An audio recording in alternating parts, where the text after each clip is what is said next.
omukyala ono yatandika okwekolako, yeekolako era n'anyirira nnyo, n'engoye ze yayambala nga ziragira ddala nti ayina olugendo lwagendako, ng'olaba entegeka gye yeetegekamu ayina gy'alaga awakulu. Era ku olwo ne tugamba tumufunye, tumulina. Bukyanga mukyalawo abeera clear ne tugamba olunaku luno tumulina. Era yayambala bulungi engoye ze, n'ateekako ka top kw'ossa n'empale, ne yeetegeka bulungi nnyo, nga bambi anyirira era ali very very smart.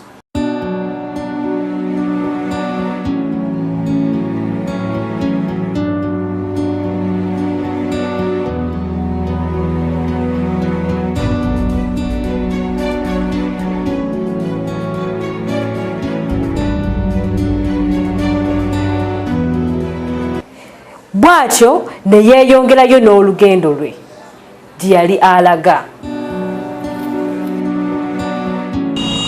Tubanga bukyanga nkola Kalondozi. Ono omukyala yali mwesimbu nnyo nnyo nnyo. Era kyobadde omusuubira nti alinayo abasajja abalala sikyali. Era njagala osanyuke olwekyo. Webale nnyo, webale ddala kulondoola. Nali ndowooza nti omukazi ono buli lwenvaawo osanga asigala mu bwenzi. Not at all. Program Kalondozi kirabika ejja kutugirangayo amazima amatuufu. Tujja kulekerawo okwekengera abakyala baffe mu maka. Wabula mu makaago mulimu omusota. Omusota? Yes. Omanyi omusota ogwo gwe bayita Black Mamba gwa busagwa gwe guli mu makaago. Mwami Abe. Wangi nnyo. Omwami oyo mumanyi bulungi? Mumanyi bulungi no muto wange. Muto? Yennyabo. No muto wange ddala yanzirako nnyo. Ebintu byewuunyisa. Nze omwami ono nali manyi na mukwano go nti bwe bano bakwano babajja ewaka just okulabako obulabi. Ono muto wange amajjako ewaka awo n'abeerako ne mukyala wange.